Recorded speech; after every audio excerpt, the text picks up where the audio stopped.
It's time for another Unearthed Arcana review. This time we received 16 new feats for 5th edition Dungeons & Dragons, which is interesting because the last time we got one was in April of 2017. If you want to see what my thoughts are on these new feats and my general overview about new feats in Dungeons & Dragons 5th edition in general, stay tuned.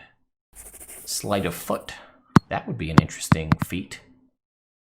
What's going on, folks? Ted from Nerd Immersion here, and before we dive into the review, I just wanted to talk real quick about analytics on the channel. I know some of you don't like this, but I promise you it actually works. So if we look at my analytics for the channel in June, you can see here that out of the 211,000 or so people who came to watch the channel, about 54% of them were not subscribed. I had said a bunch of times that my goal was to hit 50,000 by my birthday in July, which was yesterday. Thank you for all the birthday wishes, by the way. I had a great time. But what I wanted to point out is if less than 10% of those 54% of viewers who were not subscribed did subscribe, we'd break past 50,000 subscribers, let alone if those 54% who did watch, all of them subscribed, the channel we'd be in, 150,000. We'd be in a huge number, right? So anyway, I just wanted to take that time to point that out and say if you haven't subscribed to the channel yet and you feel like what I do here, I would greatly appreciate it if you did subscribe. Again, subscriptions don't equal anything specifically on YouTube. It's just, a thing that I can help look towards and grow towards, and it makes me feel good when I see that number go up. But again, for the people who say, why do you do this? Every time I mention them, the numbers do seem to correlate with a significant increase. So that's why I do it. That being said, here we are on the Wizards of the Coast website. There will be a link to this in the description if you'd like to go check it out for yourself. Again, it is free. It just came out a little while ago. I do say I don't recognize Tamor Remen and Ben Petrosor and Ari Levitch. Those are names I don't really recognize. They might have been there before. I just recognize Jeremy Crawford and Dan Dillon that come up on every one of these Unearthed Arcanas. I guess we could go back and review the previous one and see. Well, you know what? Why don't we just do that real quick before I put my foot in my mouth and see psionics options. Okay, so we do see some of these names have appeared before. Anyway, so let's go ahead and take a look. A bunch of new feats. Here we go. So let's zoom it in here. All right, so first up is Artificer Initiate. So this is an interesting feat because Artificer, however you want to pronounce it, is not technically a canon or a core, sorry, not canon, a core class because it's contained in the Eberron book, which means it's not part of, like, if you buy the player's handbook, you don't have Artificer. So does that mean, this is in theory, you need to have the player's handbook as well as Eberron Rising from the Last War, as well as potentially whatever book this gets published in, to be able to have access to it. So that's a weird thing. We haven't really seen too much of that, so I'm curious. But anyway, let's see what it does. So you learn one cantrip of your choice from the Artificer spell list. Again, meaning you need to have access to that spell list to be able to even use this feat. And you learn one first level spell of your choice from that list. Intelligence is your spellcasting ability for these spells. Whenever you gain a new level, you can replace one of these spells with another spell from the Artificer spell list. You can cast a spell, at first level without a spell slot, and you must finish a long rest before you can cast it again. They did add this nice qualifier, which I do like, clearing up a lot of the issues a lot of other feats do present. You can also cast this spell using any spell slots you have. That's something that's come up a lot with a lot of the racial feats from Xanathar's Guide as well as Magic Initiate. Well, what if I learn a spell that's on a spell list that I have? Can I cast that spell again? And that was the difference between you can cast this spell using this ability versus you learn the spell and then can cast it, which allowed you to potentially use your spell slots to do it. This just clears it up in one simple sentence. You also gain proficiency with one type of artisan tools of your choice, and you can use that type of tool as a spellcasting focus for any spell that you cast that uses intelligence as its spellcasting ability. So this does not just necessarily apply to the Artificer spells you just got, but this could also work if you are multi-class with Wizard or something else that uses intelligence. And this is kind of the cool, unique thing of the Artificer, right? Using artisan's tools, right? So you could do my favorite option of the Bob Ross version of an Artificer, where you use painting tools to paint things into existence instead of like using it as a spellcasting focus, you could paint, you know, a happy little fog cloud, and then there it is, that kind of a thing. All right, Chef. This is interesting because we did receive in the tool-based Unearthed Arcana a long time ago, the weapons and tools kind of one. They gave us a bunch of things tied to artisans' tools that gave us some benefits. So this is kind of a retreading of that. Increase your constitution or wisdom score by 1 to a maximum of 20. Proficiency with cook's utensils if you don't already have it. As part of a short rest, you can cook special food, provided you have ingredients and cook's utensils on hand. You can prepare enough food for a number of creatures equal to 4 plus your proficiency bonus, so a maximum of 10, a minimum of 6, barring any magic items that change that. At the end of the short rest, any creature who eats the food and spends 1 or more hit dice to regain hit points gains an extra 1d8 hit points. So this is kind of giving you like a Song of Rest style benefit, like a bard would give you. And with 1 hour of work, when you finish a short rest, you can cook a number of treats equal to your proficiency bonus. These special treats last for 8 hours after they've been made. A creature that can use a bonus action to eat one of these treats to gain temporary hit points equal to your proficiency bonus. So not like a huge benefit. The extra hit points while resting is nice. I find that is this might honestly get more use than a Song of Rest, because this can be applied to anybody who has the feat as opposed to needing to have a bard in the party. The proficiency bonus temporary hit points, I like the concept of it. You're cooking a treat, people can eat it as a bonus action to gain temporary hit points. I might increase it beyond just your proficiency bonus. It seems a little weak to me. I know proficiency or temporary hit points can be very, very useful.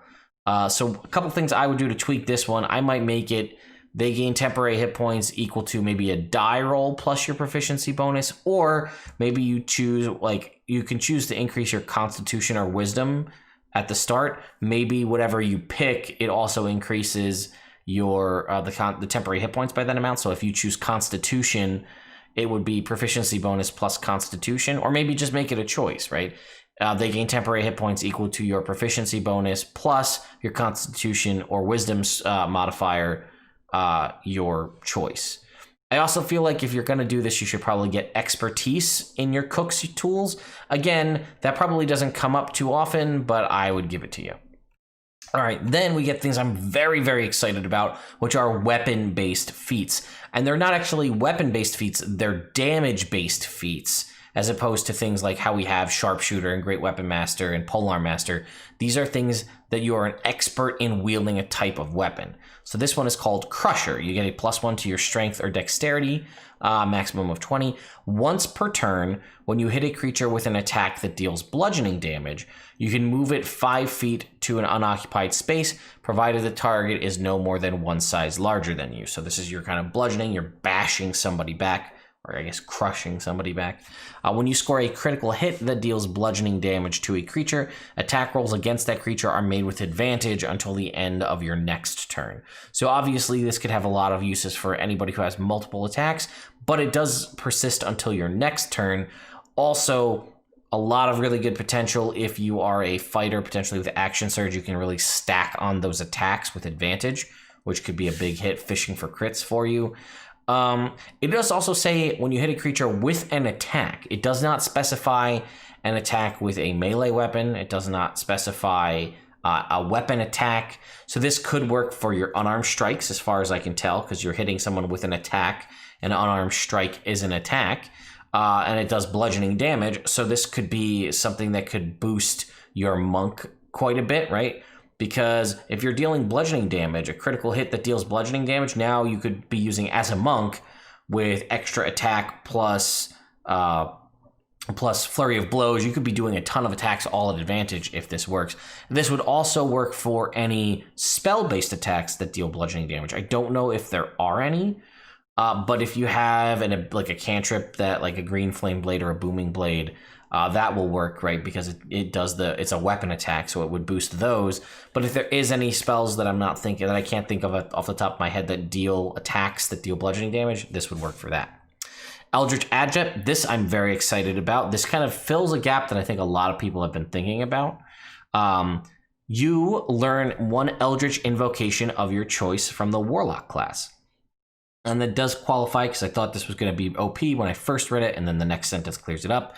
If the invocation has a prerequisite, you can choose that invocation only if you're a warlock and you meet the prerequisite. So whenever you gain a new level, you can choose to replace this invocation with another one from the warlock class. So this is amazing because this fills the kind of gap that a lot of people, I feel like this is a thing that has existed because someone like a Battlemaster fighter is the only class that has a feat in the player's handbook that they can take to gain more benefits for their subclass that nobody else can do that. So if you're a Battlemaster fighter and you take that one feat in the player's handbook, you can get an additional superiority die and access to additional maneuvers.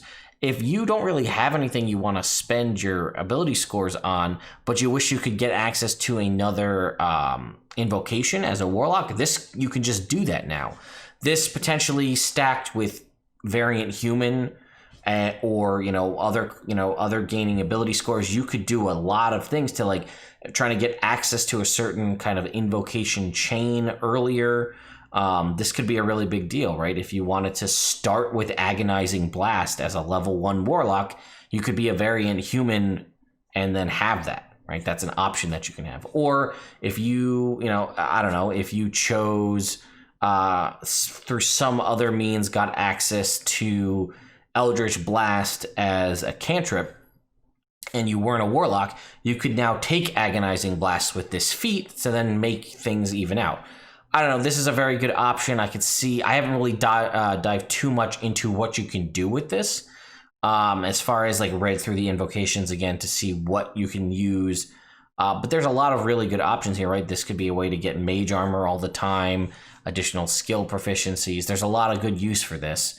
I'm curious what your thoughts are. Let me know what you would use Eldritch Adept for a specific build in the comments down below.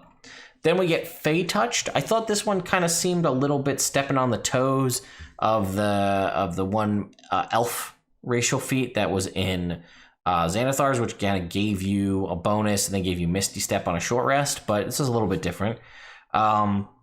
Increase your intelligence, wisdom, or charisma score by 1 to a max of 20. You learn Misty Step and one first level spell of your choice. That's of your choice from any spell list, which is pretty nuts. I lied. Never mind. I forgot the next qualifying. The spell must be of the divination or enchantment school of magic. So that changes my previous statement that I literally just made. You can cast each of these spells without expending a spell slot. Once you cast either of these spells in this way, you can't cast that spell again until you finish a long rest. And then again, that same qualifier we had earlier. You can also cast these spells using spell slots you have of the appropriate level. The spell's spellcasting ability is the ability increased by the feat. So if you chose intelligence, it's intelligence, wisdom, it's wisdom, and so on. So getting access to Misty Step is great. Misty Step is a very powerful and useful spell. It is also a bonus action, which is nice, and a first level spell of your choice.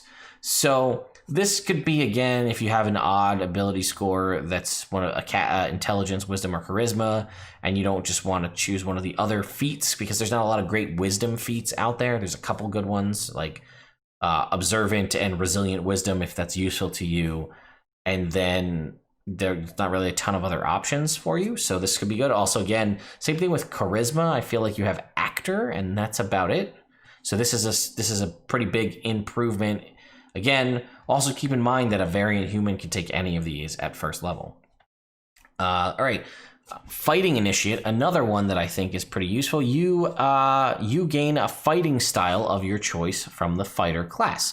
If you already have a style, it must be a different one, and whenever you gain a level, you can replace this fighting style with another one from the fighter's class that you don't have, which is interesting because that makes this feat-based fighting style more versatile than the fighter's fighting style, because you can change it every time you level up and they can't. This would also be a great way for all you barbarians out there to get access to a fighting style you may want without having to lose levels in barbarian. So if you wanted to be a great weapon wielding barbarian, this would let you have access to rerolling 1s and 2s on your two-handed weapon without having to lose barbarian levels in the long run. Then we have Gunner, which I'm also shocked to see. Increase your dexterity score by 1 to a maximum of 20. You gain proficiency with firearms from the firearms section of the Dungeon Master's Guide. Let me know if you want. I'll make a whole video just on that in the future. You ignore the loading property of firearms, and being within 5 feet of a hostile creature doesn't impose disadvantage on your ranged attack rolls. This may be Wizards' outreach to try to get everybody who wants to be that gunslinger. This is kind of giving you the option to do that. Meta Magic Adept, again, another wonderful, powerful ability here. You learn 2 meta magic sources of your choice from the sorcerer class. You can only use one meta magic option on a spell when you cast it, unless the option otherwise says so. That's a typical meta magic restriction. Whenever you gain a level, you can replace one of your meta magic options with another one from the sorcerer class. You gain 2 sorcery points to spend on meta magic. These points are added to any sorcery points you have from another source, but can be used only on meta magic. You regain all spent sorcery points when you finish a long rest. Again, this is something very useful because a lot of classes could make use of this. I can think of really good, interesting combos you could do with a bard or a wizard, or even like a paladin who has access to these, or a warlock, right?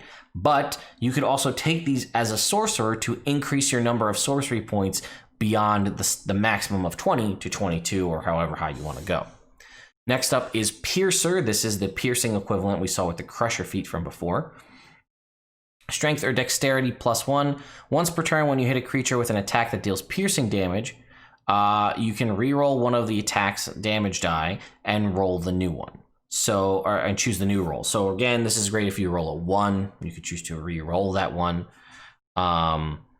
And then when you score a critical hit that deals piercing damage to a creature, you can roll 1 additional damage die when determining the extra piercing damage the target takes. So this is really good because this is going to take you above and beyond what you would normally have with things like... this is kind of almost like a brutal critical, because when you score a critical hit, you're going to add an additional damage die. So if this is a rapier, right, and it's doing piercing damage, it does a d8. If you crit, it's going to deal 2d8. With this option, you could make it deal 3d8, which is very cool, because this would also stack with any abilities that increase your critical dice roll, right? If you're a half-orc with a piercing weapon, if you're a barbarian who's using a piercing weapon on top of all this would add to that. Let's see, once per turn, when you hit a creature with an attack that deals piercing damage against a creature, you can reroll one of the attack's damage dice. Okay, so I was trying to see if this would also allow you to reroll like sneak attack, which it may potentially, but it only is 1 die, so it's not like a huge deal. But again, I think this one actually beats Crusher a little bit, although flat out advantage on all attacks the rest of this turn and next turn is pretty big. All right, Poisoner. Another great thing that I feel has been lacking is use of poisons in 5th edition, right? When you make a damage roll, you ignore resistance to poison damage. Flat out, that's great. You can coat a weapon in a poison as a bonus action instead of an action, also very useful, so you can do that and then attack with it. You gain proficiency with the Poisoner's Kit if you don't already have it. Within 1 hour of work using a Poisoner's Kit and expending 50 GP worth of materials, you can create a number of doses of potent poison equal to your proficiency bonus. Once applied, the poison retains potency for 1 minute or until you hit with the weapon. When a weapon coated in this poison deals damage to a creature, they must succeed on a DC 14 Constitution saving throw or take 2d8 damage and become poisoned. It says 2d8 damage. I'm assuming that's 2d8 poison damage because that seems like it's untyped based on that. 2d8 damage and become poisoned until the end of your next turn. Again, a phenomenal thing here. I feel like this concept of using the Poisoner's Kit to make this kind of poison like this should be like a core mechanic, not just tied to the feat. But again, also a big fan of this. Practice Expert. Another wonderful option here. Increase an ability score of your choice by 1. Gain proficiency with a skill or tool of your choice.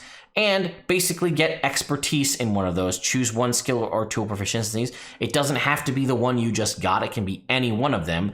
Your proficiency bonus is doubled for any ability check you make that uses the chosen proficiency. So once again, super useful to add the concept of expertise to any class that you want, right? You want to be a barbarian and have expertise in athletics for your grapple checks or whatever. You want to be a paladin who's really good at persuading, or an expert in religion. You could do that. Or again, if you're already a rogue or a bard and you just want more of this, you just take it again. You take this feat and then you can add 1 more. Normally you'd have 2 you get a total of 4 skills or tools with expertise as a bard or a rogue. This will potentially let you get a 5th, and then that could also have the interesting concept of multi-classing to get even more, to have just the most possible double proficiency skills or tools out there. Then we get Shadow Touched. I could throw this one away. I don't really like this one at all. It's kind of the Shadowfell version of the Faye Touched one we just saw. Intelligence, Wisdom, or Charisma by 1. You get the Darkness spell and 1 first level spell of your choice. The spell has to be from the Illusion or Necromancy school, so a little bit of a different options there. Again, can cast them each without spending a spell slot, get them back on a long rest, and so on. I mean, at least it's Illusion or Necromancy that gives you some more options there, but realistically, I'd rather have Misty Step than Darkness. Then we get Shield Training. Again, increase your Strength, Dex, or Con by 1, so little options there. Proficiency with shields. In combat, you can doff or don a shield as a free object interaction on your turn, which I don't know what it typically is to do that off the top of my head. And if you have the spellcasting or packed magic feature, you can use your shield as a spellcasting focus.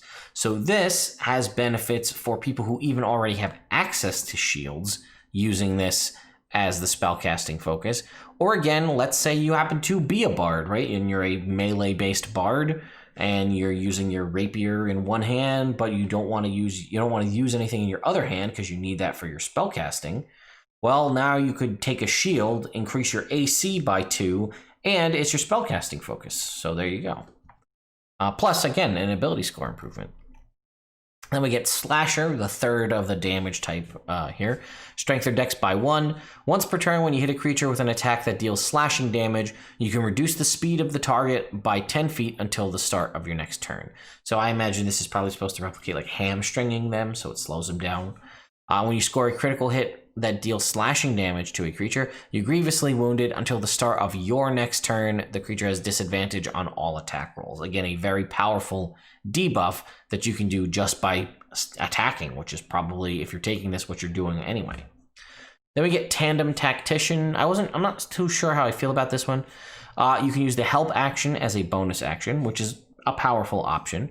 When you use the help action to aid an ally in attacking a creature, increase the range of the help action by 10 feet. So it says action by 10 feet. So if I'm understanding that correctly, that's 15 feet total. Additionally, you can help 2 allies targeting the same creature within range as opposed to 1. So normally what happens is I'm going to use the help action on this enemy. Therefore, you next attacking ally gets... I don't know if you have to specify the ally or it's the next ally off the top of my head that gets advantage on attack rolls. Well, now this works for 2 allies. So that's, again, a very useful thing. Has a lot of benefits if you have a rogue in the party, or really anybody who does physical attacks because they're going to get advantage. And lastly, we have Tracker. This is probably my least favorite. Increase your Wisdom score by 1. You learn the Hunter's Mark spell. You can cast it once without expending a spell slot. And you can finish a long rest before you can cast it this way again. You can also cast it with any spell slot you have. Wisdom is your spellcasting modifier for it. And you have advantage on Wisdom survival checks to track creatures. Again, this kind of takes away all... I mean, you've seen me talk about Rangers a lot, so I'm not going to belabor that too much. But this is kind of like part of the Rangers' whole shtick, and you're just taking it away by making it a feat. So, like, take this, and I've got the advantage on tracking, so that's a whole thing we can remove from the Ranger need to have. I also might make this one Hunter's Mark once per short rest. In my mind, I feel like Hunter's Mark is useful, but you're not going to ever cast it because it's going to be cast at the lowest level.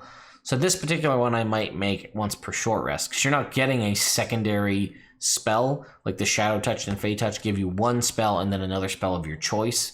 This one is only giving you Hunter's Mark, but maybe that the offset of the long rest is supposed to be by the constant advantage on survival checks to track creatures. So I gotta tell you, one, I'm super excited about this, the fact that this exists, because it goes in direct competition to what I had have spoken to in the past. When I spoke with Jeremy Crawford at D&D Live last year, I had said, like, what's the thoughts on more feats? And the thought process at that point was not enough people are using them. They don't seem popular enough people don't want more options because it's, kind of more confusing to them. So we don't want to add in more feats. It just doesn't really make sense with the design mechanic we're going with right now. Seems like perhaps time has gone by and more people have played the game and more people are clamoring to get more feats. So hopefully that's why this is here. So a couple other things that I think we can glean from this is this, I'm assuming, is going to be included in whatever the book release that we haven't gotten. It seems a little tight in my mind. So we know we're going to get another book this year that's not Icewind Dale Rime with Frostmaiden. We know that. And we believe, based on what we got from the Diversity in D&D article, that it is going to be something player-based, right? We know they're going to talk about how to change your ability scores for the different races to make things more accessible and give players more options, right? Options is what we want. We know that we've received a whole bunch of subclasses in playtest in Unearthed Arcana, and we've also received 2 of those have had revisions to them. This echoes very heavily from the Xanathar's Guide release from a couple years back. If you weren't around when that happened, I've said it before, we received a bunch of Unearthed Arcana subclasses to playtest. We playtested those. Then we received a few of them got revisioned Unearthed Arcanas, where they went back and they adjusted them, and then they took that feedback, and then the final products of all of those that they liked them were rated the highest, or what ended up in Xanathar's Guide to Everything. Xanathar's Guide to Everything also included racial feats. It also included a whole section about improved uses for tools, which was kind of gleaned from the tool-based feats. So here's what I'm predicting. November, December, whenever we're going to get the new book that's going to have player options, is going to have new subclasses in it. My prediction, which is kind of a little out of left field, but based on this one, I'm going to say it, is going to have Artificer in it as a book. And the reason why is because, like I said at the start, the only way you can technically have access to that is if you also go out and buy Eberron Rising from the Last War, which may not seem like a big thing, but that kind of goes against everything WotC's going for. They want you to have the Player's Handbook, again, especially for Adventures League, the Player's Handbook, and then one other book, and that's all you need to do what you need to do. Right now, you need to have the Player's Handbook, whatever this new book is that we don't know what it is, plus Eberron Rising from the Last War to be able to have the Artificer to pull those spell lists from to use this feat. That seems like not what they want to do, unless they're changing their design philosophy, which is fine, they can do that. But if that would be my guess, is this new book will have a reprint of the Artificer in it, so you have it all contained in one book. It will potentially have a brand new Artificer subclass in it, since we've seen some of those get playtest in the new Unearthed Arcana. It will also have new subclass options. At least one new subclass per class is going to be my assumption, including Artificer, because it'll be reprinted in there. It will have this option, and I don't think it's going to include any wholly new races. I think it's going to have tweaks to existing races, like this option of replacing ability scores and changing out stuff. I also think it's going to have whatever the final genesis of the variants on Unearthed Arcana, the alternative class feature variants. So that will take everything we got, plus all the new subclasses, plus variants to tweak the existing base classes to allow you to have more options, plus all of these new feats if they are received well enough, which is once again a reason to 100% answer the surveys when they release them to talk about this. Because if you think about what we talked about in this article, right, they gave you options for new invocations, or a feat to add an invocation of your choice to a class, or expand your invocation list if you're a warlock. Metamagic, add metamagic to a character, or expand your metamagic if you're already a sorcerer. Fighting styles, same thing, add a fighting style, a new fighting style to your fighter, or add one to a class that you don't have. The reason why I say that is this would be a prime opportunity in this new book to introduce new metamagics, new fighting styles, and new invocations, because that gets that much more longevity. And it's just a couple simple things that just adds much more variability to the game. We could have 3 new metamagic options and this metamagic feat, which means now you, as the player who's not a sorcerer, could get access to all of the Player's Handbook metamagic options, plus these 3 new ones included in this book. Will we get a gunslinger class? I don't think so, but we did get a feat that would potentially give us access to the firearms. So maybe we will get a gunslinger class officially from Wizards of the Coast that as part of that class feature will give you proficiency with the firearms. Now there's a feat to also let you do that because maybe there's new fighting styles that are themed towards guns. And then you can take the fighting style feat as well. And that, see what I'm saying? Like, you can see there's options, how adding all of these to a new book where they're going to expand those options is just going to be that much, like, the book will be that much better designed. So that's my prediction for, I'm hoping it's the book that comes out this fall, but the fact that we're getting these feats right now, I don't know if getting these feats on the 13th of July is actually going to give us enough time to review, playtest them, to get them in a book that's going to come out in November or December. Unless this is all just a smokescreen and they're just showing these us ahead of time and they're already planning on putting them in the book. But then I don't want to dive down that rabbit hole of this just being a smokescreen and the surveys not actually mattering, because I've been a champion for how much they do matter. But again, that's just my thoughts and opinions. I'd love to hear what your thoughts and opinions are in the comments down below. So once again, a shout out and a thank you to my patrons over on Patreon for continuing to support the channel. And again, thank you to everybody who wished me a happy birthday. It was a great time. I'm back officially from vacation now, so I will be here to produce daily content as it comes out, which in this case happened to be Unearthed Arcana, but there will still be other stuff coming out. And the live streams on Twitch will resume as well. It's every Tuesday and Wednesday on Twitch. There's a link for that in the description as well.